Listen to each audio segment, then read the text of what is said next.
Halo, Assalamualaikum warahmatullahi wabarakatuh. Selamat sore, teman-teman. Waalaikumsalam. Waalaikumsalam. Waalaikumsalam. Oke, teman-teman,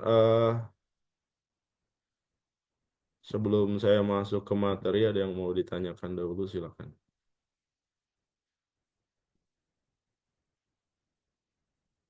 Terkait dengan tugas, apakah ada kendala? Bapak, maaf untuk tugas itu yang jualannya waktunya berapa ini apa ya, berapa hari untuk bisa dibikin laporan, Pak? Jualannya berapa hari? Jadi jualannya periodenya sampai ke akhir semester gitu. Mulai dari pertengahan semester ini sampai dengan akhir semester.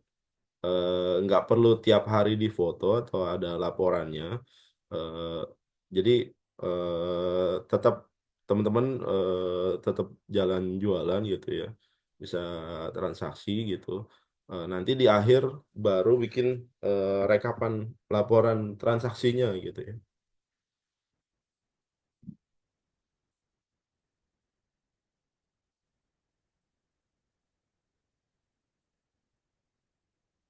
Bapak, berarti kalau untuk tugas sesi 6 tugasnya apa berarti, Pak? Ya, jadi di sesi 6 pertama Anda buat bisnis model canvas. Udah paham belum bikin bisnis model canvas?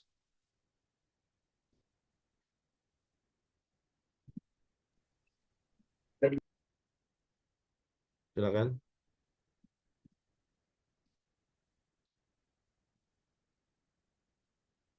Ya, ini bisnis model canvas. Kayaknya saya pernah ngejelasin ya beberapa minggu yang lalu. Iya, sih.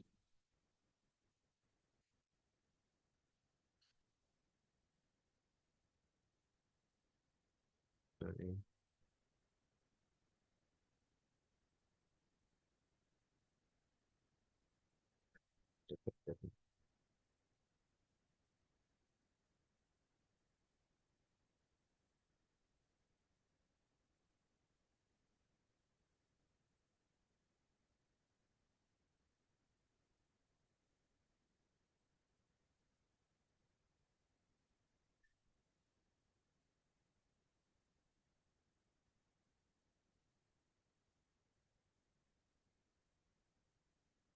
Silakan yang mau bertanya, sambil saya buka ini. Pak, maaf mau tanya Pak, Hmm. kalau bisnis model kanvas ini nanti nyambung juga ke yang bisnis yang bakal dijalani Pak. Iya, harusnya nyambung, biar inline ya. Itu ini, Oh iya, PowerPoint. baik Pak, terima kasih. Harusnya nyambung. Jadi bisnis model canvas ini kamu bicarain tentang produk yang akan kamu jual gitu ya.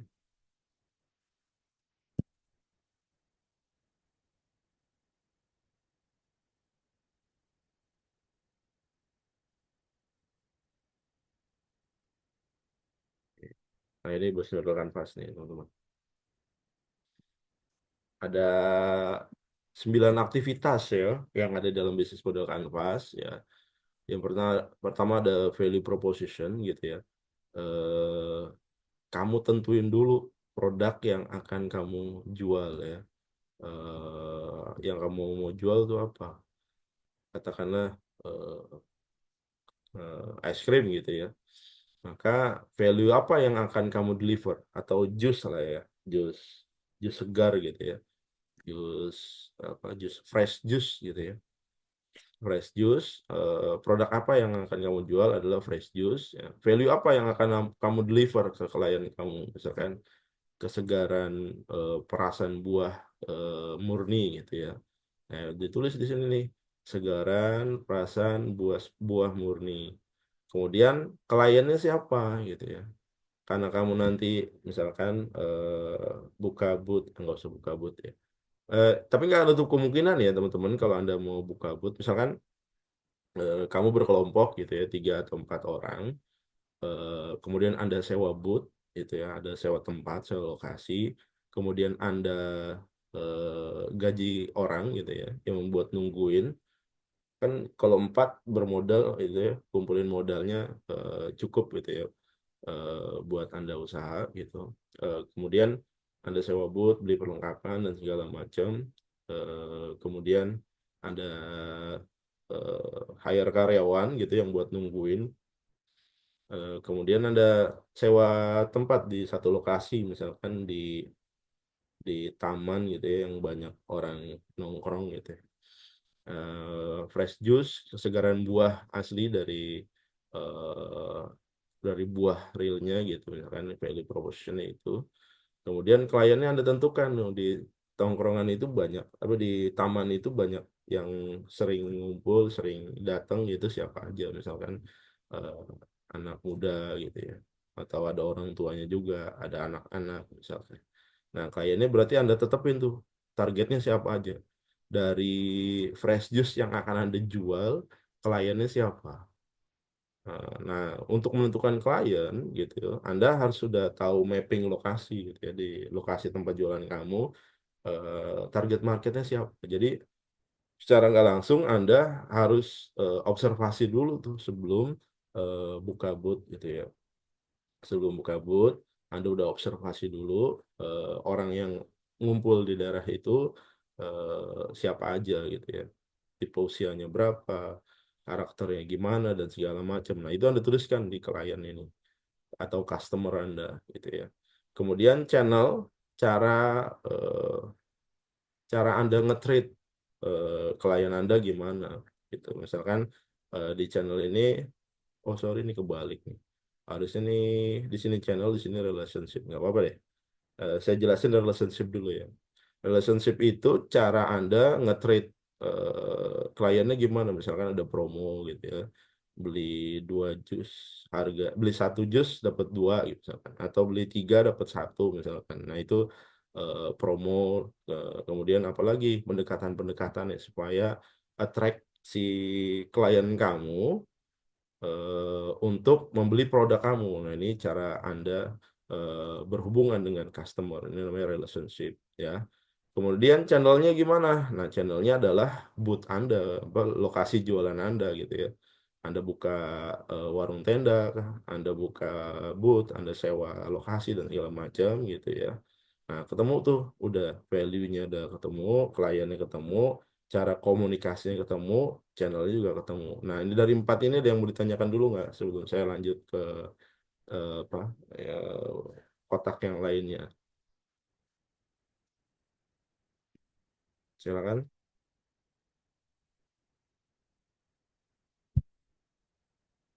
Ya ada. Oke, kalau nggak ada kita lanjutkan. Kemudian ya, eh, kamu tentu ini aktivitasnya. Untuk menghasilkan jus dari buah yang segar gitu ya, maka aktivitasnya apa aja? Misalkan tadi apa, memilih buah-buah segar, buah-buahan segar yang memang dari pasar buah yang memang fresh gitu ya. Terus kedua apa nih, apa, memproses saat terjadi pembelian. Jadi jus itu baru diproses saat terjadi pembelian. Kalau nggak ada pembelian, jadi nggak ada jus yang Kan lagi standby. Zoom. Jadi nggak ada jus yang standby gitu ya. Artinya setiap klien yang datang ke Anda untuk memesan segelas jus itu baru dibuatkan setelah dia memesan gitu. Itu aktivitasnya. Kemudian apalagi nih supaya menghasilkan eh, apa buah yang segar itu ya, apa perasan jus buah yang segar.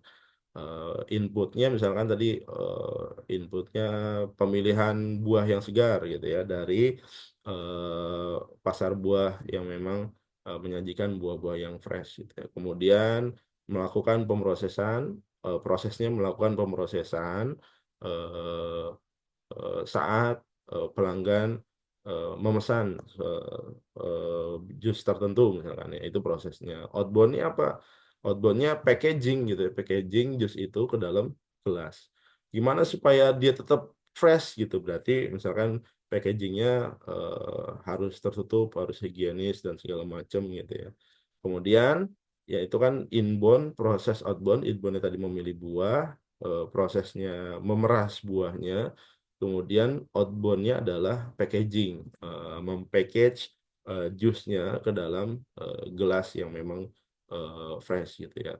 Kemudian yang keempatnya adalah sales dan marketing ya. Anda jualan, Anda promo dan segala macam.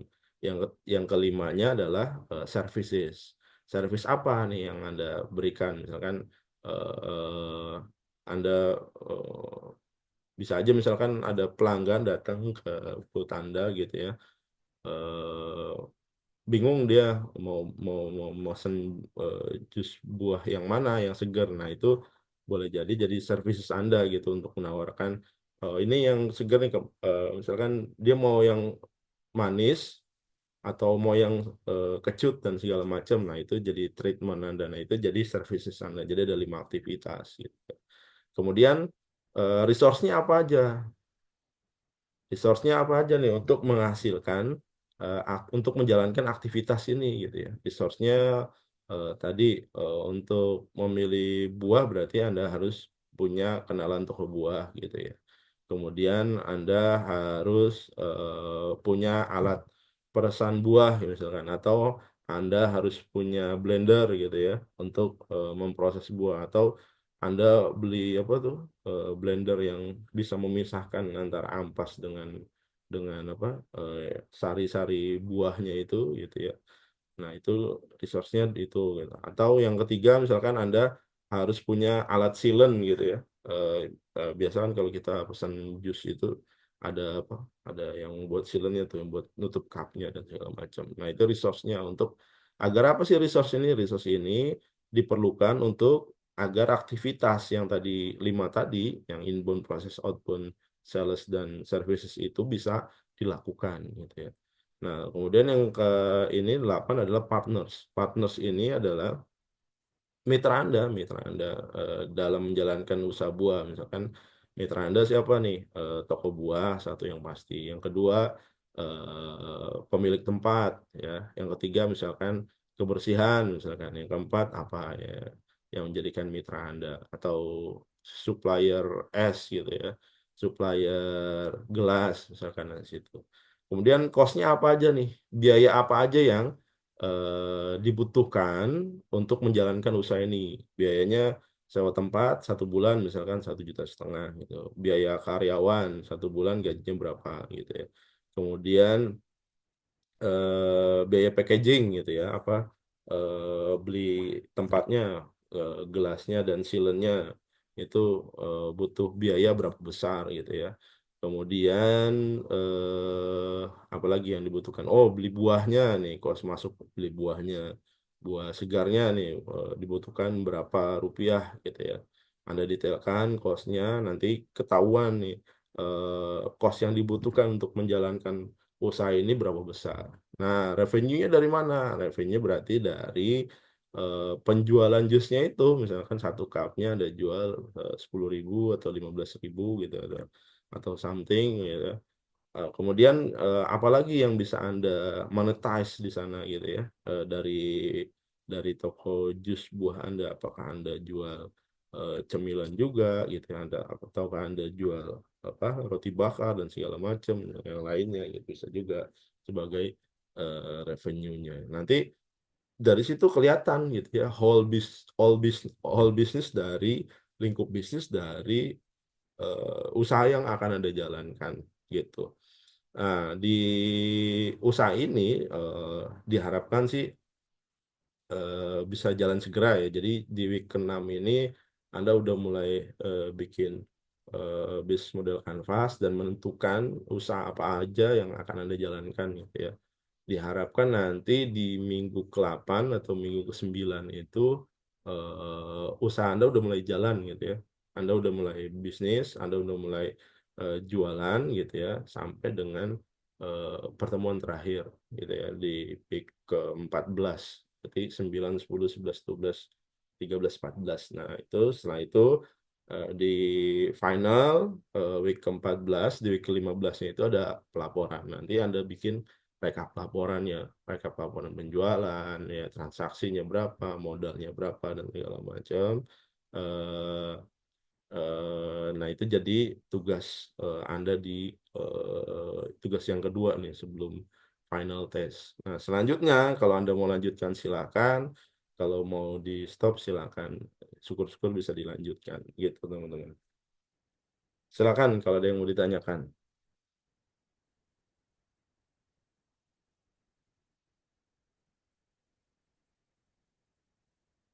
Ada yang mau ditanyakan silakan.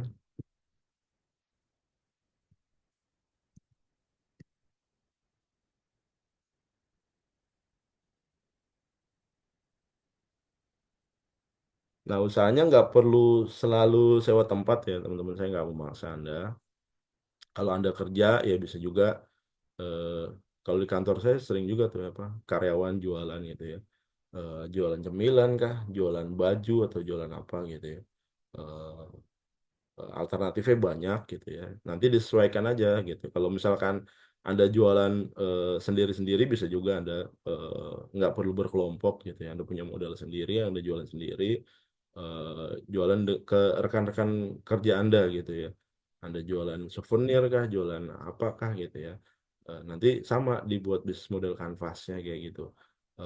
Jadi kelihatan lingkup dari bisnis Anda, kemudian di week ke-9 Anda sudah mulai running bisnis Anda gitu ya. Alternatifnya bisa banyak gitu. Nah, buat teman-teman yang nggak punya ide apapun ya kemarin saya tawarkan itu jadi keagenan dari PT Pos gitu ya. Karena dia bisa transaksi PPOB gitu ya, bisa beli dan bayar pulsa, kemudian bisa bayar PDAM. Nah, ini kan kayak begini transaksi memang yang daily bulanan kita lakukan gitu ya. Mungkin orang tua Anda lakukan itu gitu ya. Atau mungkin Anda yang melakukan itu ya. Anda beli pulsa, Anda bayar listrik gitu ya. Anda bayar PDAM gitu ya. Anda bayar telepon, bayar internet. Nah, itu udah biasa dan saya rasa di rekan-rekan kerja Anda juga punya tagihan yang sama gitu ya. Nah, itu mungkin bisa jadi alternatif bagi bagi Anda yang membuka usaha. Nah, kalau di keagenan PT Pos ini dia lebih lebih wide lagi ya, lebih luas lagi, bukan hanya PPOB, dia juga bisa melakukan transfer money gitu ya. Seperti eh, counter-counter pulsa yang sekarang ya, udah bisnisnya udah hampir sama gitu ya. Sampai dia bisa kirim-kirim barang kalau nggak salah di tingkatan keagenan tertentu gitu ya. Jadi jadi apa? Jadi channelnya PT Pos Indonesia gitu. Nah setelah mata kuliah ini selesai, Anda mau lanjutkan silakan, nggak lanjutkan juga nggak apa-apa gitu. Silakan kalau ada yang mau ditanyakan teman-teman. Bapak izin mau bertanya. Hmm. Kebetulan aku tuh kadang emang ini punya bisnis sebenarnya, cuman Hmm. emang kadang berjalan, kadang enggak. Hmm. Hampir sama kayak yang di Postpay ini, cuman kalau aku tuh melalui aplikasi ada yang dari konter, ada juga jadi agent yang dari konter gitu, ada juga Hmm. melalui Flip. Kalau misalnya kayak gitu boleh nggak Pak? Boleh nggak masalah. Nggak Eh, nggak harus pakai pos postpay agent ya, nggak harus. Dengan aplikasi lain dengan yang sejenis juga bisa juga gitu. Iya kebetulan kemarin juga sempat ngecek-ngecek sih di situ juga kan di Flip kayak di Flip tuh eh, ada beberapa banyak banyak sih gitu ya kayak misalnya mau kayak pulsa yang Hmm. kayak bayar e-wallet atau yang Hmm. lain-lain top up yang lain Lain juga juga bisa. bisa. Dan di Dan situ di situ juga ada transaksi, ada bukti transaksi kayak gitunya Hmm. berarti kalau misalnya lewat aplikasi Flip itu boleh ya Pak? Bisa boleh betul. Nah kalau di Flip itu ada komisinya nggak? Kebetulan untuk komisinya kayak misalnya di sananya kan udah jualan misalnya di jualan pulsa tuh di sananya udah tertera jadi kita yang melebihkan gitu kayak mau komisi berapa mau Hmm. lebih Oke. berapa gitu gitu sih Nah, Pak paling. oke. Kalau di keagenan PT Pos itu dia ada komisinya tuh. Jadi yang tercetak di stroke misalkan kalau kita beli apa voucher listrik gitu ya 500.000 ada uang adminnya 3.000 gitu ya. Nah nanti dari yang 3.000 itu ada bagian kita tuh gitu. Jadi ada cashbacknya nanti di akhir bulan itu dibayarkan ditambahkan ke saldo kita dari hasil penjualan. Jadi kita nggak perlu melebihkan jualan nih. Misalkan bayar listrik 500.000 kemudian adminnya 3.000 kita tambahin uang admin kita misalkan 2.000 jadi adminnya 5.000. Nah itu kan akan akan lebih mahal gitu ya. Jualannya mungkin nggak tahu mungkin lebih susah gitu atau juga bisa jadi alternatif kamu dapat ad revenue gitu. Silakan aja sih Iya bebas-bebas sih, aja. soalnya kayak kalau di Flip itu misalnya harga kayak kemarin tuh ada yang bayar listrik gitu kan, Hmm. PLN via aku gitu. Misalnya bayar listriknya 249. Hmm. Nah, adminnya kan hanya 1.000 kalau untuk Hmm. di Flip itu. Nah, Hmm. jadi kayak misalnya aku ngelebihin 2.000 apa 3.000 gitu sih. Oke, Paling bisa kayak gitu. bisa. Boleh boleh, nggak ada masalah gitu. Kasih, Pak. Ya oke. Oke, silakan ada yang mau bertanya lagi perihal tugas gitu ya. Nah di tugas week ke-6 ini Anda bikin bisnis model kanvasnya dulu gitu ya. Kemudian di week ke-9 Anda udah mulai laporan bisnisnya udah mulai Anda jalanin gitu ya. Mau sendiri atau mau berkelompok 3 atau 4 orang lah paling banyak jangan terlalu banyak. Nanti malah malah berantem gitu ya. Biasanya kalau makin banyak orang yang turun itu bisnisnya malah semakin ruwet gitu ya. 3 atau 4 orang lah maksimal. Tapi kalau Anda mau jalanin sendiri bisa juga. Dan bisa juga menjalankan existing bisnis Anda. Misalkan Anda udah punya bisnis nih, dijalankan boleh. Tapi bukan pekerjaan Anda. Misalkan Anda sales mobil gitu ya. Atau sales motor gitu ya. Atau sales apapun. Nah, itu nggak bisa dijadikan laporan. Karena bukan your own business. Bukan bisnis Anda pribadi gitu ya. Yang saya mau adalah bisnis Anda sendiri di luar dari pekerjaan Anda gitu. Silakan, ada yang mau ditanyakan sambil saya buka materi. Kalau ada yang mau ditanyakan, dipersilakan.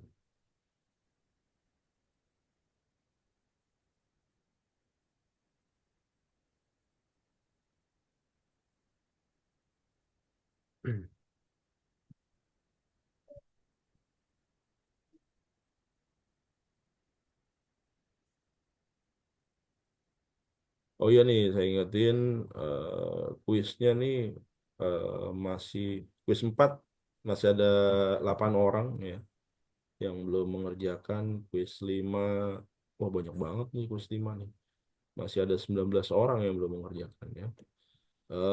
Harap teman-teman jangan sampai lupa mengerjakan ya.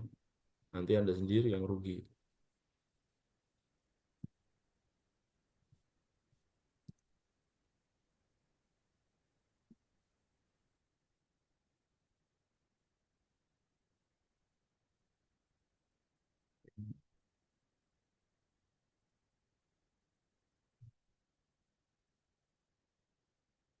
Silakan yang mau didiskusikan perihal tugas.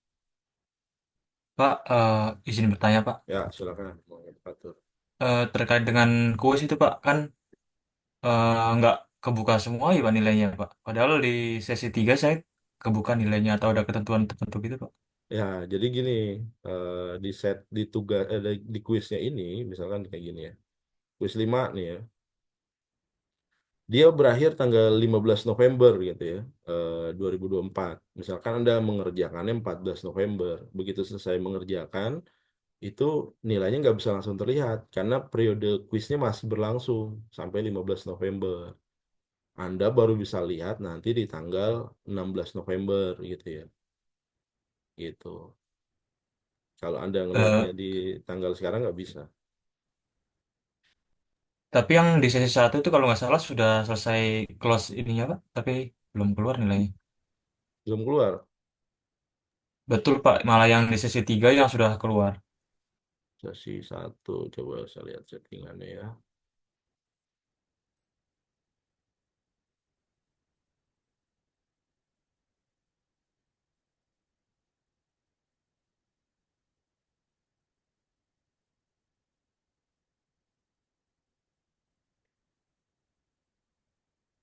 Satu nggak keluar.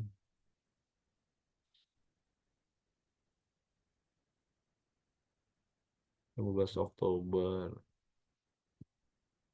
sudah keluar. Oh, banyak kan nih. Oh, Oh iya nih. Kang, maaf. Oke. Kalau ada kuis yang ketinggalan itu kita bisa Kamu apa kuis namanya? berapa yang ketinggalan? Dania di sesi 3 Pak. Sesi 3 doang. Sesi 4, sesi 5 udah ngerjain belum? Sesi 4 sama 5 sudah Pak. Oke. Nanti saya buka periode perbaikan ya, teman-teman. Jadi teman-teman yang dapat nilai jelek bisa melakukan perbaikan dan juga yang ketinggalan bisa melakukan perbaikan. Cuma masalahnya adalah perbaikan ini nilainya adalah nilai kuis lama dengan nilai kuis baru digabung dibagi dua. Itu problemnya. Nah, kalau teman-teman ketinggalan, berarti nilai periode pertamanya kosong. Nilai periode keduanya usahakan semaksimal mungkin gitu ya. Biar apa? Biar dapat kalau dibagi dua gitu ya. Misalkan nilai periode keduanya perbaikan ada dapat 100, dibagi dua ada dapat 50 lah, lumayan gitu ya. Gitu. Nah, usahakan di minggu-minggu berikutnya jangan sampai telat lagi gitu. Nanti akan saya buka lah menjelang menjelang UTS itu biasanya saya buka untuk periode perbaikan. Baik Pak, terima kasih banyak. Ya, tadi Muhammad Fatur boleh lihat tadi ya. Ini settingannya yang kuis 1 tadi eh, belum belum kebuka memang. Sudah terlihat Pak nilainya. Cuman yang kuis sesi 2, sesi 4 sama sesi 5 juga belum Pak. Oh, berarti sama nih settingannya nih. Pak, Nah, kalau misalnya lagi ngisi kuis nih baru mhm, keisi 3, itu nanti dapat nilai nggak ya Pak? dapat dapat dapat nilai. Jadi Walaupun begitu begitu apa begitu Anda ini belum sesi 2 nih oke.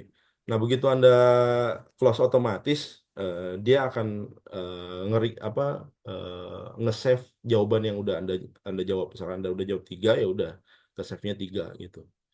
Nanti berarti tinggal tetap dapat nilai ya kalau kayak gitu. betul gitu.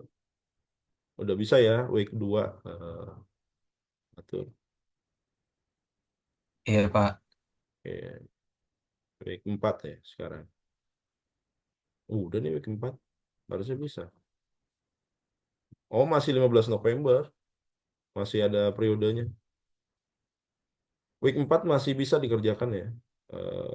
Faktor belum belum habis periodenya jadi belum bisa dilihat ya. Iya Pak. Terima kasih Pak. Oke, sama-sama. Ada lagi yang mau ditanyakan teman-teman perihal eh, perkuliahan kita mau kuis mau tugas gitu ya.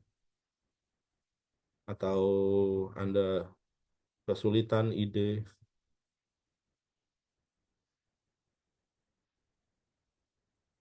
ada yang udah nentuin grup-grupnya apa kelompok-kelompok gitu atau Anda mau usaha sendiri? Oh, saya list aja nanti ya di apa di grup WhatsApp itu nanti akan saya blast eh, usaha apa yang akan Anda jalanin gitu ya berikut nama-nama kelompoknya gitu ya. Nanti Anda tinggal replay di WhatsApp grup ya teman-teman ya. Gitu kali ya.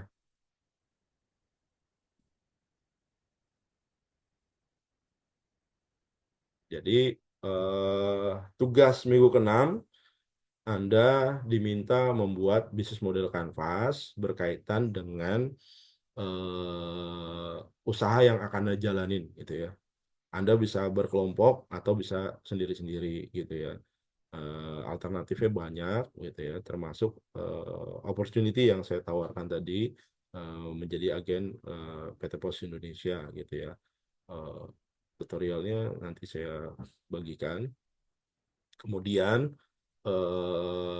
Anda gambarkan BMC-nya. Kemudian buat persiapan saya masih kasih tenggang waktu gitu ya, di week ke-9 Anda diharapkan sudah mulai berjualan gitu ya.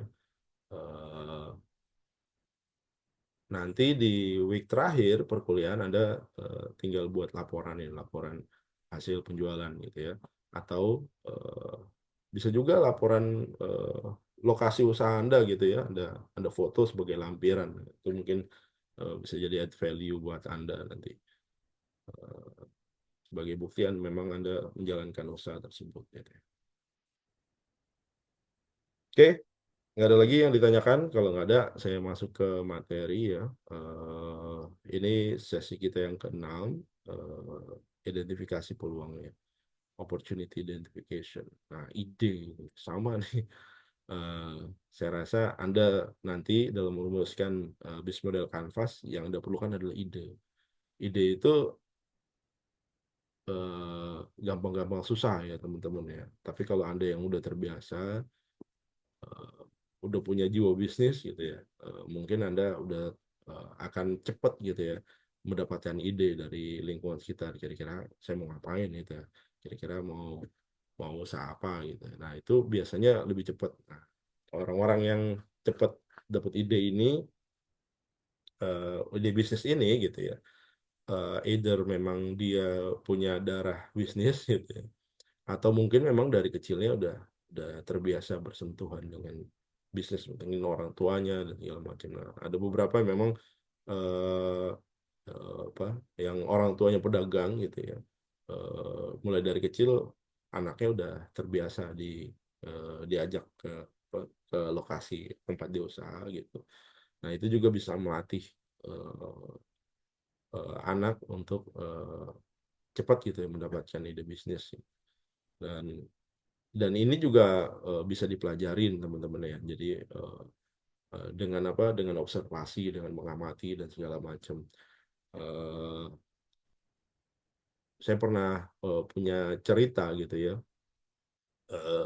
dari marketing direktur marketing developer eh, terbesar ya di Indonesia.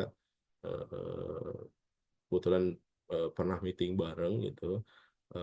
Dia pernah cerita gitu, dia eh, buka perumahan ya waktu itu karena dia sukses. Kalau buka perumahan di Pulau Jawa itu dia sukses gitu ya. Bahkan harga rumahnya mahal-mahal gitu, dan begitu dibuka dengan harga mahal, orang beli kayak kacang goreng gitu ya. Selalu sold out gitu ya.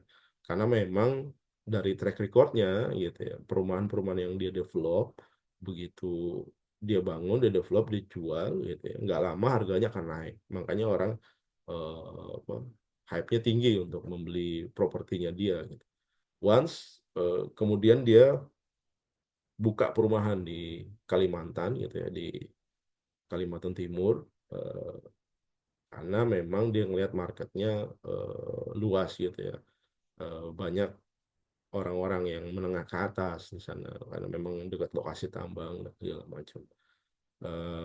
Once dia buka klaster di sana berikut dengan ruko-ruko dan segala macam lah. Dia berharap akan jadi mini city lah di sana.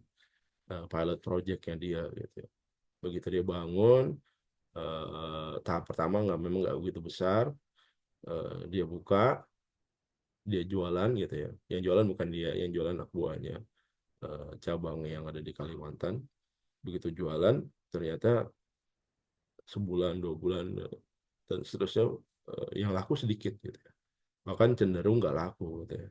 Kalau kalau menurut kamusnya dia, wah ini nggak laku nih perumahan gue gitu ya. Dia cerita ini ada masalah berarti gitu ya. Either si salesnya nggak kerja, ataukah memang nggak kompeten nih dalam dalam apa dalam bekerja gitu ya, nggak punya kompetensi buat jualan gitu. Akhirnya dia memutuskan, si direktur ini memutuskan untuk terbanglah dia ke Kalimantan. Dia terbang ke Kalimantan. eh, saya tanya, ngapain Pak terbang ke Kalimantan? Kalau emang salesnya nggak kompeten, tinggal ganti aja yang memang kompeten gitu. Bapak punya stok sales di Jakarta, terbangin tuh ke Kalimantan, suruh dia jualan gitu kan. Dia bilang bisnis nggak gitu ya. Kita harus paham dulu situasinya gitu ya. Eh, Nanti dari situ kita bisa dapetin ide untuk menyelesaikan permasalahan. Nah, yang dia lakuin adalah dia terbang nih Kalimantan. Hari pertama dia terbang Kalimantan, dia nginep di satu hotel Kalimantan Timur ya. Hari pertama dia nginep, dia habisin gitu ya waktunya di bandara. Saya tanya ngapain di bandara Pak? Ya saya ngopi-ngopi aja gitu sambil nyemil-nyemil nongkrong di coffee shop gitu ya. Sambil ngeliatin orang naik turun pesawat. Dia bilang gitu. Terus hari keduanya dia bilang beberapa hari kemudian, bukan hari keduanya gitu ya. Beberapa hari kemudian dia pindah ke pasar gitu. Terus saya tanya ngapain lagi ke pasar, ya ngamatin aja orang belanja apa dan segala macam, ngeliatin polanya kayak gimana gitu ya. Hari ketiga dia eh, beralih ke tempat-tempat umum, dia lihat polanya kayak gimana. Kemudian beberapa hari dia udah observasi dari Kalimantan gitu ya. Kemudian dia baliklah ke Jakarta.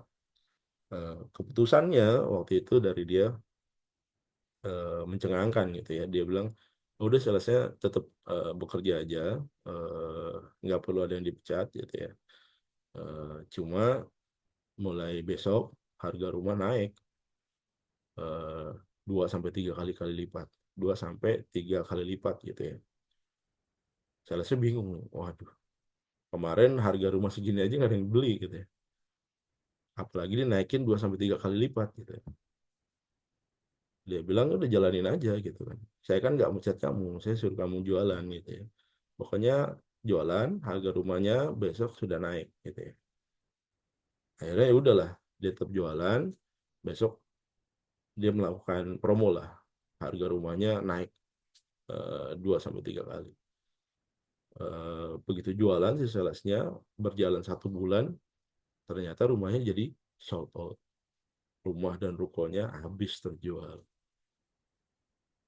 Yang ada ya, yang klaster yang udah dibangun ya, yang lama nggak laku itu ternyata habis diborong sama orang.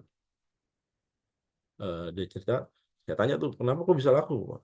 Dengan harga yang lebih mahal gitu. Begitu dia bilang dari hasil pengamatan saya di bandara, di pasar, di tempat keramaian gitu ya. eh, kela- apa eh, eh, habitnya orang Kalimantan Timur itu, orang Kalimantan gitu ya, eh, membeli barang itu berdasarkan pride, dia bilang gitu. Artinya kita nggak bisa jual barang murah ke mereka gitu. Karena pride-nya akan rendah. Yang kita jual harusnya barang yang mahal. Karena makin mahal barang itu jadi pride-nya semakin tinggi buat mereka. Itulah kenapa saya naikin harganya menjadi harga yang nggak masuk di akal sebenarnya. Tapi itu jadi satu daya tawar ke mereka bahwa perumahan saya punya pride, ya, punya punya kebanggaan gitu ya. Dan ternyata works gitu. Jadi memang ide itu banyak ya teman-teman ya. Anda bisa eh, memunculkan ide itu kalau Anda nggak punya insting untuk jualan gitu ya. Anda bisa memunculkan ide itu dengan cara Anda observasi, gitu. Anda ngamatin pola orang, eh, apa, pola orang bertransaksi, pola orang hidup, hidup orang gitu ya, cara orang ngabisin waktunya dan segala macam. Nanti juga sama gitu, Anda mau berjualan gitu di satu lokasi, bisa katakanlah lokasinya Mall A gitu ya. Dari Mall A itu Anda harus perhatikan gitu ya. Orang yang belanja ke sana, orang yang datang ke sana ngapain aja gitu. Apakah dia makan atau beli baju atau apa gitu, atau cuma jalan-jalan aja. Nah, kalau misalkan dia makan, yang dia makan apa gitu, harganya berapa, dan dia rata-rata beli apa gitu ya. Maka Anda jual sesuai habitnya mereka gitu ya. Misalkan mayoritas dari pengunjung Mall A gitu ya, dia spend duitnya untuk jajanan yang harganya 50.000. Anda datang ke sana jualan produk harganya 2 kali lipat, 100.000 rate-nya. ya nggak akan laku gitu ya teman-teman. Anda mau bikin bisnis Anda sewah mungkin gitu ya, kalau harga 100.000 ya nggak kena, bukan marketnya gitu. Nah, tapi kalau misalkan sesuai dengan marketnya itu akan dapat bisnisnya. Nanti juga sama gitu. Anda sedang memulai bisnis, Anda bikin bisnis model canvas, itu adalah fungsinya Anda membuat bisnis model canvas gitu biar Anda bisa melakukan mapping terhadap customer segmen Anda. Customer Anda tuh habitnya kayak gimana sih? Anda harus pelajari polanya gitu. Tadi misalkan Anda mau jualan pulsa gitu ya. Eh, Tantangannya adalah Anda jualan di kota besar, di Bandung, di Jakarta gitu ya. Lain halnya kalau Anda di pedalaman gitu ya, mayoritas masyarakatnya nggak terkoneksi dengan internet. Kalau mayoritas masyarakat terkoneksi dengan internet gitu ya, maka akan lebih simpel dia transaksi lewat e-banking gitu, mobile banking dan segala macam, bayar-bayar semuanya udah selesai. Eh, saya pun menggunakan itu mobile banking udah selesai. Ya. Maka harus ada add value-nya gitu ya. Yang barang yang Anda jual mungkin harusnya lebih murah nih. Kalau misalkan biaya admin di Bank Mandiri misalkan ya, eh, beli listrik biaya admin 3.000, sama Anda cukup 2.000 misalkan. Nah dari situ, tapi tetap ada margin buat Anda. Jadi ada add value-nya. Makanya tadi di business model Canvas itu ada value proposition-nya gitu ya. Value apa yang Anda tawarkan gitu ya. Jangan sama value Anda dengan kompetitor Anda gitu. Anda harus punya add value kalau kompetitor Anda jual harga lebih murah 500 gitu ya. Kalau bisa Anda harganya lebih murah 510 perak misalnya. Walaupun hanya 10 perak gitu ya, teman-teman. Sama seperti nanti Anda jual di marketplace juga sama gitu ya. Eh, di marketplace lebih ekstrim lagi gitu ya. Perpindahan customer itu hanya sebatas sepermikrosecond gitu ya. Hanya sebatas ngeklik doang gitu. Eh, Anda pengalaman lah belanja di marketplace gitu ya. Ada harganya misalkan beda 500 perak atau beda 300 atau beda 200 perak itu bisa menentukan gitu ya. Customer Anda mau larinya kemana. Nah, inilah ide gitu. Ide itu memang gampang-gampang susah gitu, tapi memang eh, bukan suatu hal yang mustahil untuk didapat. Gitu. Nah, berikut adalah kreativitas. Kreativitas kemampuan membangun ide dan cara-cara baru dalam pemecahan masalah dan menemukan peluang. Itu yang tadi saya bilang ya, saya cerita si direktur marketing itu ya. Kreativitinya dia gitu ya. Nggak, nggak masuk di akal. Ya. Kalau saya jadi direktur marketingnya, udah saya ganti aja. Suruh sales baru jualan itu. Besok sales baru nggak perform lagi, saya ganti lagi. Nggak selesai gitu ya. Kenapa? Karena eh, nggak ngerti masalahnya gitu ya. Akhirnya kalau kita nggak ngerti masalahnya, ide yang kita kembangkan itu nggak sesuai dengan core problemnya. Masalah intinya apa? Kalau kita tahu masalah intinya, oh ternyata masalah pride di sana ya. Masalah kebanggaan. Kalau beli sesuatu, beli aset, itu harus punya kebanggaan gitu ya. Harus punya nilai value di tatanan masyarakat secara sosial gitu ya. Eh, Dia kembangkan itu gitu. Dia punya ide itu, akhirnya kreativitasnya dia apa, dia naikin tuh harga klasternya, dia naikin harga klasternya, dengan itu ternyata bisa meningkatkan penjualannya. Sama juga dengan bisnis Anda gitu ya. Anda menemukan idenya apa gitu ya, kemudian Anda olah kreativitas Anda gitu ya.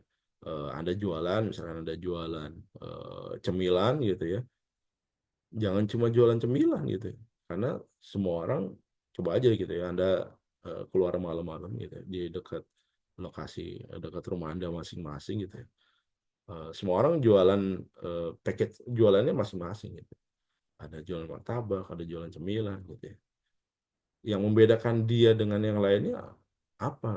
Kalau misalkan si satu jual keripik singkong, satu jual keripik singkong juga sama. Marketnya ya itu juga gitu ya. Kenapa nggak di-combine aja gitu? Misalkan harus ada gimmicknya, misalkan beli dua keripik singkong dapat satu gitu ya, dapat tiga. Itu kan gimmick marketing dan segala macam. Atau yang dilakukan sama restoran waralaba ya, apa, fast food gitu ya, dengan mengcustomize gelasnya gitu ya. Padahal isinya sama gitu ya, 300 mili gitu. Tapi dia bikin lebih panjang, seolah-olah itu lebih lebih banyak isinya gitu. Atau Anda yang lagi menjamur gitu ya, es teh dengan harga 3.000 yang lebih banyak eh, cube esnya ketimbang tehnya gitu ya. Kalau diukur ya sama aja. Atau malah packagingnya jadi lebih besar, tapi kuantitinya lebih kecil jadinya gitu, karena kebanyakan esnya gitu ya. Nah, itu adalah kreativitas. Ya, kreativitas itu bisa dikembangkan dari ide gitu ya. Eh, Kreativitas itu bisa untuk menyelesaikan masalah gitu ya, untuk menemukan add value, add advantage bagi apa yang akan Anda lakukan, bagi bisnis Anda gitu ya.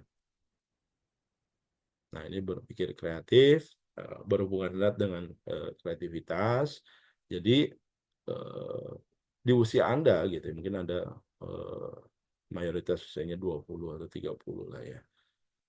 Mungkin range 20 sampai 30, ada beberapa yang masih di bawah mendekati 20 gitu ya.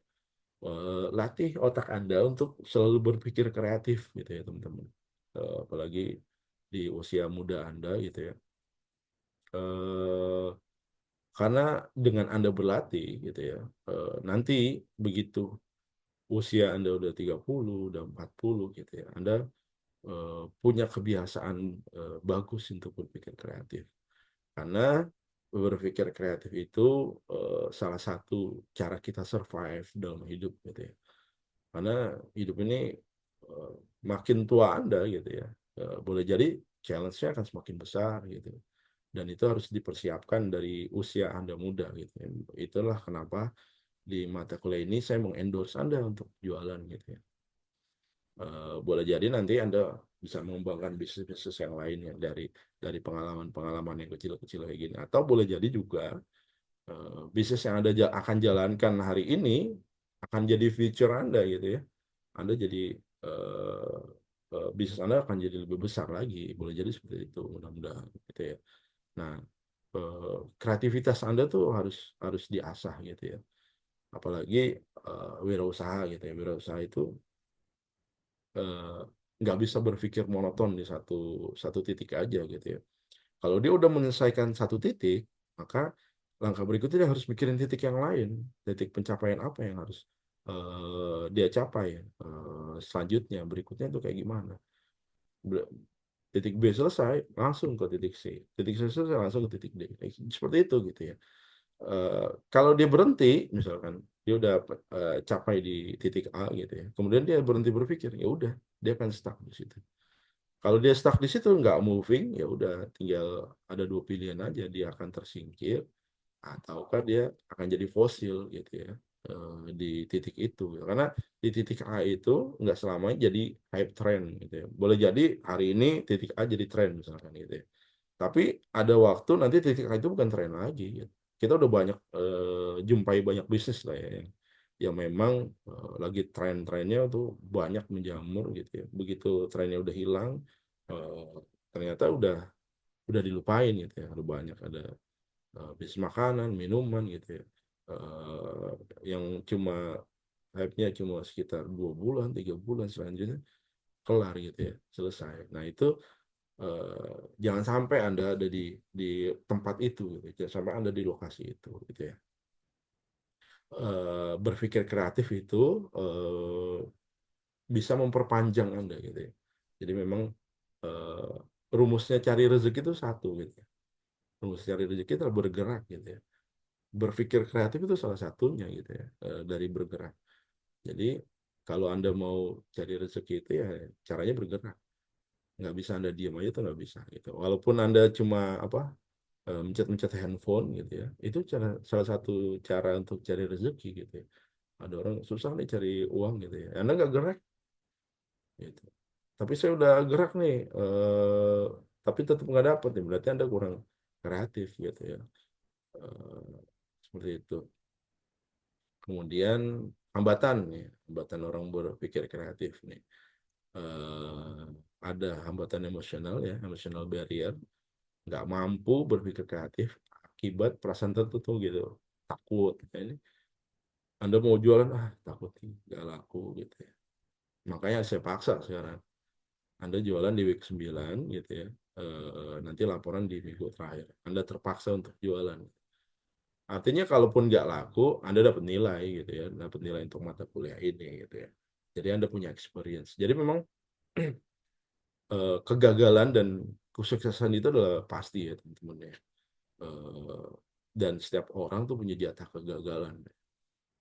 Saya pun ada di tahapan saat ini gitu, bukan berarti saya menyelesaikan tahapan-tahapan berikutnya gitu. Saya selalu survive di tahapan sebelumnya gitu ya. Enggak gitu. Di tahapan sebelumnya saya banyak nemuin kegagalan. Tapi memang banyak orang yang bilang kegagalan itu ada batasnya gitu ya.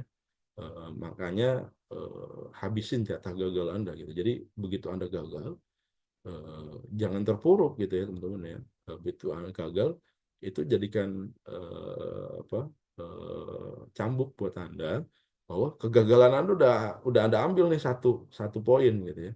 Misalkan Anda ada 100 poin kegagalan gitu, maka Anda habisin tuh 100 poin. Supaya apa? Nanti begitu 100 poinnya udah habis, kegagalannya sisanya tinggal kesuksesan aja gitu ya. Nah, itulah emosional gitu ya. Emosional itu harus kita lawan lagi dengan apa? Dengan positive thinking tadi itu gitu ya. Saya gagal banyak banget gitu ya. Beberapa kali saya gagal, tapi saya anggap wah ini saya makin semangat gitu ya. Begitu gagal satu, saya makin semangat nih berarti jatah gagal saya udah berkurang satu. Besoknya gagal lagi, saya makin semangat lagi. Berarti jatah gagal saya udah kedua nih, udah saya ambil nih. Kita nggak pernah tahu teman-teman jatah gagal kita berapa banyak gitu ya. Mungkin ada orang yang jatah gagal seumur hidupnya gagal gitu ya. Tapi setidaknya dia udah berusaha gitu ya. Dan itu jadi amal kebaikan buat dia gitu ya. Jadi nggak ada yang sia-sia lah yang kita lakukan di dunia ini gitu ya. Sepanjang memang niat kita positif, niat kita baik gitu ya. Jadi jangan jangan jangan apa? Jangan kalah sebelum berperang gitu ya teman-teman ya. Kemudian hambatan persepsi ya, perceptional barrier. Ini hambatan yang berhubungan dengan kemampuan intelektual. Seorang kurang mampu meresepsikan masalah yang dihadapi dengan jelas dan benar. Nah, itu tadi persepsi ya. Sama kayak case-nya yang tadi ya, yang direktur marketing ada persepsi. Dan untuk itu dia harus banyak mengamati gitu ya. Eh, kadang kadang kita hidup tuh harus saling apa? Saya sering mengamati orang gitu ya. Eh, Cara orang eh, berperilaku, gitu, cara orang menyelesaikan masalah gitu ya. Ada hal-hal yang positif yang bisa kita ambil gitu ya. Karena itu jadi pelajaran hidup buat kita. Nah, itu persepsi juga gitu ya teman-teman ya. Kemudian hambatan yang dipelajari learn barrier ya. Hambatan berpikir kreatif karena terpaku pada apa yang dipelajari. Jadi memang eh, banyak orang gitu ya yang pendidikannya tinggi gitu ya eh, menjadi takut dia dalam bersikap. Karena apa? Karena dia sudah banyak belajar teorinya. Karena dia banyak belajar teorinya, dia tahu potensi kegagalan. Karena dia tahu potensi kegagalan, ya akhirnya dia nggak ngelakuin apa-apa. Padahal tadi saya bilang gitu ya, jatah gagal orang tuh ada batasannya. Jadi jangan jangan jangan apa? Jangan patah semangat gitu kalau Anda gagal. Justru Anda makin semangat berarti jatah gagal gagal Anda udah berkurang. Yang perlu dikhawatirkan adalah orang yang semasa hidupnya belum pernah gagal gitu ya. Dia udah ada di puncak kesuksesan hari ini gitu. Berarti ada potensi banyak kegagalan yang akan dihadapi nanti ke depannya gitu ya. Kalau apa pemikir-pemikir hidup filsuf-filsuf gitu ya orang-orang sufi gitu ya. Eh, Kalau dia eh, belum dapat cobaan ya dari hidup ini dia merasa waduh jangan-jangan ada yang salah nih dengan hidup dia. Eh, Dia makin khawatir gitu ya kalau dia nggak dapat cobaan hidup gitu ya. Itu positifnya dia gitu ya. Justru dengan dia dapat cobaan hidup, dia akan menikmati hidup itu, gitu. Jadi kayak gitu, memang hidup itu kayak gitu, teman. Jadi eh, apa, hambatan dalam berpikir kreatif itu harus kita lawan dengan positive mindset, gitu ya. Itu yang hambatan dari dalam diri ya. Ada hambatan juga dari luar diri, ada culture ya. Memang ada budaya-budaya tertentu gitu ya, di etnis-etnis tertentu gitu ya, menjadi hambatan gitu ya. Untuk etnis China misalkan gitu ya, dia lebih unggul gitu karena memang budayanya dia budaya budaya berusaha gitu, usahawan gitu ya. Jadi begitu begitu eh, eh, nggak perlu lagi mungkin dia diajarin entrepreneur dan segala macam gitu ya, karena memang culture-nya dia udah kayak gitu ya. Ada untuk suku tertentu mungkin eh, eh, nggak nggak nggak welcome gitu terhadap usaha. Nah itu memang jadi hambatan. Kemudian ada hambatan dari lingkungan kerja gitu ya.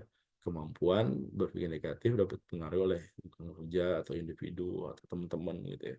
Makanya Anda harus pilih teman-teman gitu ya. Eh, Kalau banyak orang jangan pilih teman gitu ya. Kalau saya sih lebih prefer Anda harus pilih teman gitu ya. Teman dalam bergaul, karena teman itu menentukan pola hidup Anda itu kayak gimana, gitu. Kalau teman-teman Anda negatif, ya cari yang teman-teman yang positif gitu ya. Anda mau achieve apa ya, dalam hidup ini gitu ya.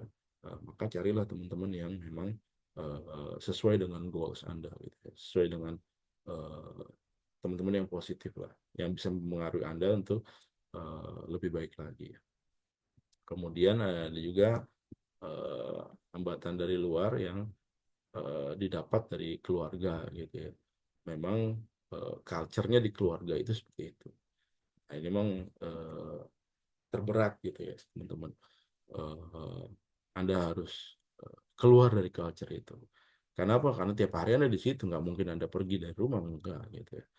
Eh, ini fase yang paling berat kalau memang culture keluarganya ya modelnya seperti itu. Solusinya gimana? Solusinya di luar Anda eh, eh, apa bergaul dengan orang-orang yang apa eh, yang berlawanan dengan itu mungkin ya, yang positif gitu. Kalau culture keluarga Anda negatif, tapi saya rasa culture keluarga negatif itu nggak banyak lah ya.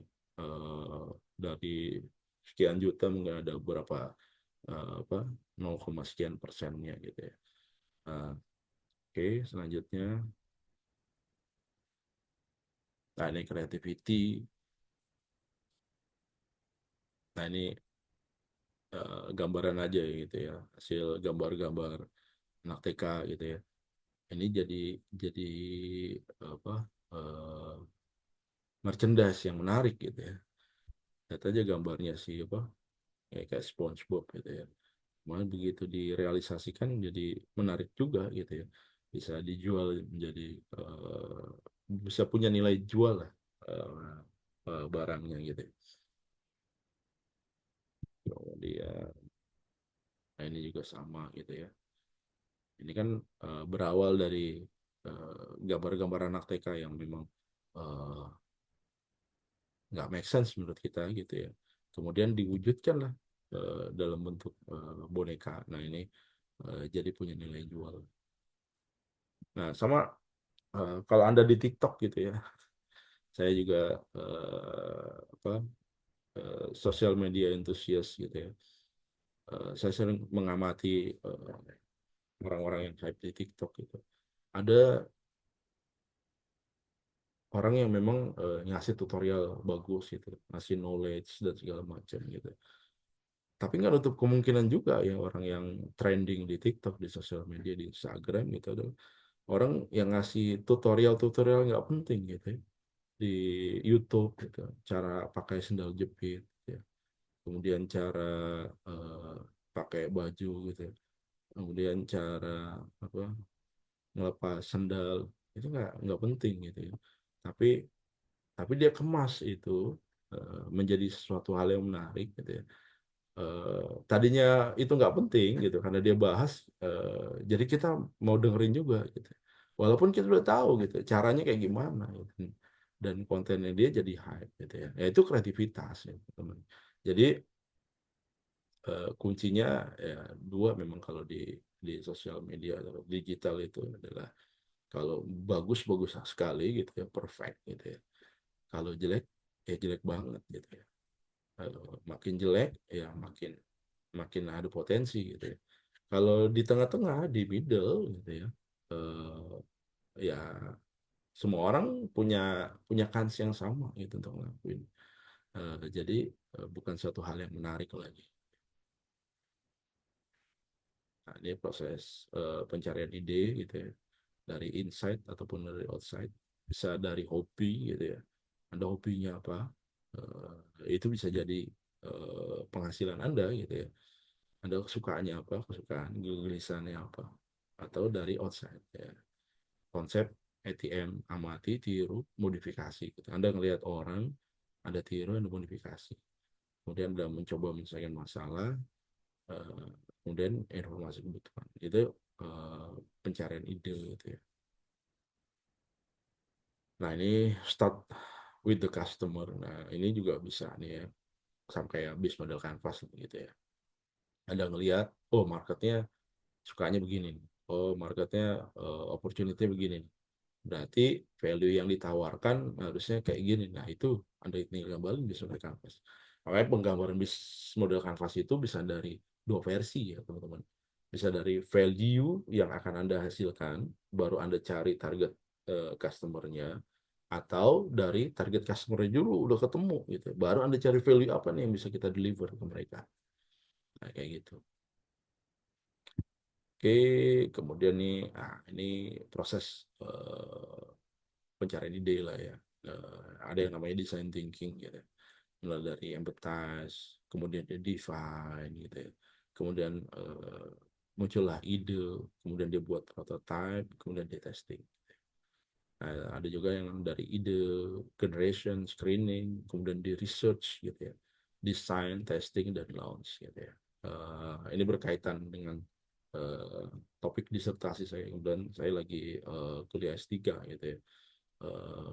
Berkaitan dengan framework untuk innovation model gitu. Jadi memang gimana sih caranya kita membuat inovasi gitu ya? Dimulai dari mana? Dimulai dari ide atau ide itu nggak penting? Mulai dari kondisi as is yang terjadi gitu ya, dari permasalahan, dari kebutuhan, dari mana nah, itu ya, yang lagi saya teliti gitu ya. Nah ini adalah konsep-konsep yang memang sudah diimplementasi gitu ya.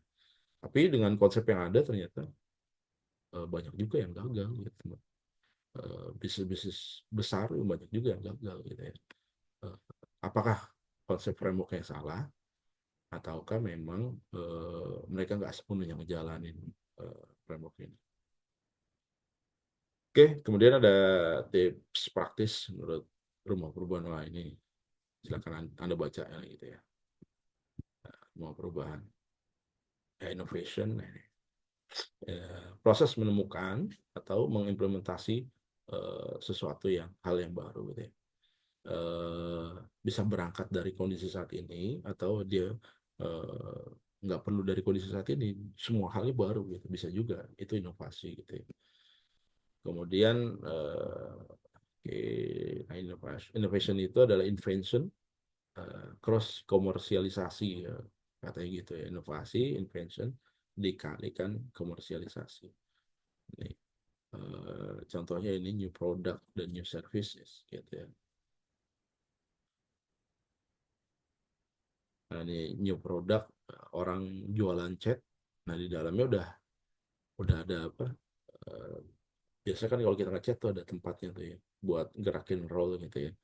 Nah, ini dia udah modelnya seperti itu ya, di packagingnya. Nah, ini juga eh, jadi add value ya buat buat bisnis jualan cat gitu ya. Sama nanti Anda jualan gitu ya, sama juga gitu. Anda mau jualan pisang goreng, kalau orang eh, tukang-tukang jualan pisang goreng ada liatin ya modelnya sama semuanya gitu. Nah, add value-nya ada Anda apa gitu ya. dengan pisang goreng itu misalkan dalamnya ada apa gitu ya, ada bomnya atau ada apa. Nah itu jadi new product. Bisa berangkat dari apa, kebiasaan gitu ya, kebiasaan orang gitu ya. Kayak kayak cat ini kan kebiasaan orang gitu ya. Kalau dia beli cat, dia juga beli tempatnya buat apa, buat ngegerakin kuasnya dan supaya biar apa, dia ngecat tuh nggak bleber-bleber gitu ya. Nah, itu bisa berangkat dari kebiasaan, habitnya orang kayak gimana. Atau new services nih, bangun bangun anjing ya. Ini jadi new services atau dari sisi servisnya gitu ya, yang baru gitu ya. Anda beli jualan pisang goreng, servis apa yang baru nih sesuai apa, sesuai kebiasaan orang dalam mengkonsumsi pisang goreng gitu. Ataukah memang Anda jualan pisang goreng packagingnya kayak Anda tahu nyam-nyam ya kan? Biasanya kan kalau orang nyam-nyam itu kan dicelupin ke coklatnya gitu ya. Nah, kalau orang makan pisang goreng kan biasanya pakai kopi. Bisa kopinya di situ gitu ya. Pisang gorengnya jadi sticknya gitu ya. Bisa Anda celupin kemudian sambil ngopi. Bisa juga itu kan jadi new product juga gitu ya. Ide-ide kreatif kayak gitu yang harus Anda munculkan gitu ya. Jadi habitnya orang makan pisang goreng sambil ngopi bisa di satu paket gitu ya. Itu bisa kayak gitu ya. Oke, lanjut. Nah, innovation itu bisa dari produknya, bisa dari pelayanan, bisa dari experience-nya gitu ya. Dan itu bisa ningkatin value yang itu yang dilakukan oleh Starbucks gitu ya. Anda bayangin aja gitu ya, dia beli kopi harganya berapa ribu gitu ya. Kemudian dia jual berapa puluh ribu gitu. Enggak enggak inilah, enggak heran kalau value perusahaannya dia meningkat drastis gitu. Karena dia bisa dapat margin puluhan kali lipat gitu. Nah, memang yang membedakan produk Anda dengan produk orang lain adalah value yang Anda tawarkan gitu ya. Nah, kreativitas itu nggak ada harganya, teman-teman. Anda punya kreativitas gitu, nggak bisa distandarkan harga 1 juta, 2 juta gitu. Boleh jadi nanti ada yang melihat value Anda sebenarnya 1 miliar gitu ya. Harga produk Anda masih 100 ribu misalkan. Nah, dia kan nggak akan ada resistance untuk membeli gitu ya. Jadi diinovasikan ya produk Anda. Nah, bentuk inovasi dalam usaha ini bisa inovasi produk, inovasi proses, pemasaran, organisasi, model bisnis gitu ya. Ini grafisnya gitu ya. Kalau kita bicara tentang novelty di bidang teknologi sama novelty di bidang market gitu. Novelty itu sesuatu yang baru gitu ya. Jadi makin tinggi sesuatu yang baru di bidang market, makin tinggi sesuatu yang baru di bidang teknologi, maka bisa mendekatkan kepada radical innovation gitu ya. Nah inilah jadi new to the new world gitu ya. Tapi kalau makin rendah ya ini kita bicara cost reduction, repositioning dan segala macam gitu ya. Nah, ini scamper, nah innovation, nah ini kan inovasi ya. Ya. Ini kalau Anda lihat videonya tuh semangka-semangka watak ini begitu dia kecil itu dimasukin ke dalam apa ada cetakannya itu. Jadi begitu dia kembang besar itu bentuknya kotak gitu kayak kotak. Begitu dia mau dipanen kotaknya dibuka gitu teman-teman. Jadilah semangka kotak kayak gitu. Atau nah ini tempat duduk sofa bisa dijadikan tempat tidur. Inovasi teman-teman. Kalau sofa kayak gini aja mungkin harganya 1 juta, 2 juta. Kalau jadi tempat tidur kayak gini bisa 2 kali lipat, bisa 4 juta. Padahal modalnya sama gitu ya. Atau modalnya beda-beda tipis lah. Beda. Ya. Sama kayak orang jualan es teh tuh ya, yang harga 3 ribu gitu ya. Dia modifikasi apa, gelasnya gitu ya. Atau di kafe-kafe juga ada es teh yang apa 1 gentong gitu ya. Yang banyak cube esnya doang gitu ya. Harganya murah. Pikiran orang, wah ini gua akan beli ini murah, bakal kenyang gitu ya. Padahal yang diminum adalah cairan dari es batunya itu aja. biang tehnya ya sama aja gitu ya, kayak orang jual harganya murah gitu ya. Nah ini bisa juga Anda bikin payung kayak gini gitu ya. Buat apa fungsinya? Ngumpulin air gitu di rumah buat Anda mandi. Atau kayak gini ya, Anda punya anak kecil di rumah gitu ya. Ini buat kain pelnya gitu. Atau Anda mau makan mie gitu ya. Bisa juga nih Anda bikin restoran mie gitu ya. Di supitnya ini ada kipas anginnya gitu. Kalau biasa orang makan mie panas masih ditiup, kan nggak boleh ya. Kalau kita makan panas-panas itu ditiup, kan ada bakteri dari mulut kita yang kan tercampur di makanan. Nah itu menyebabkan masalah serius buat kesehatan. Nah itu solusinya bisa juga nih dengan kipas angin gitu ya, di sumpitnya itu. Jadi begitu diangkat minyak, kipas anginnya jalan gitu ya. Jadi tinggal makanannya nggak perlu capek-capek niup. Nah ini juga ada jam waker yang ditempelin ke kuping. Atau template nih bibir nih bagi Anda yang wanita gitu ya. Eh, Bisa jadi alternatif daripada Anda bentuk-bentuk lipstick susah gitu ya. Nah ini bisa jadi eh, apa cetakan ya, kan bibir. Nggak tahu nih ya, saya nggak tahu nih fungsinya apa. Kasih payung di sepatu. Yang baru-baru yang apa eh, tempat naruh handphone di motor gitu ya, ada apa? Ada payungnya gitu ya. Bener juga gitu ya, kayak tukang ojek tuh ya. Dia karena dimuter-muter panas segala macam. Handphonenya kerja eh, sepanjang dia narik ojek gitu ya. Nah itu ada potensi jadi apa overheat gitu ya. Oke, ini Nintendo. Nah, ini Anda bisa baca lah apa experience-nya dari Nintendo ya. Ini Anda bisa baca nih penjualan konsol game gitu ya. Nah ini bisa model kanvas yang tadi saya ceritakan gitu. Oke, nah ini ya gambarnya kayak gini ya teman-teman ya. Ada value, ada nih customer segmentnya, customer relationship-nya, channels-nya gimana, gitu. Key activities-nya apa aja, key resource-nya siapa yang mitranya siapa aja, cost structure-nya gimana, revenue stream-nya gimana gitu ya. Nah ini contoh dari Airbnb gitu ya. Oke, teman-teman ada yang mau ditanyakan silakan. Silakan, ada yang mau ditanyakan?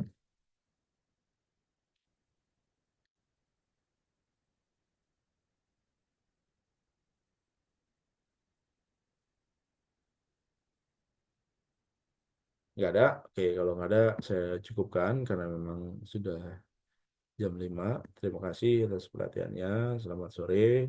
Assalamualaikum warahmatullahi wabarakatuh. Waalaikumsalam warahmatullahi Waalaikumsalam wabarakatuh. warahmatullahi wabarakatuh. wabarakatuh. Terima kasih, Pak. Terima kasih.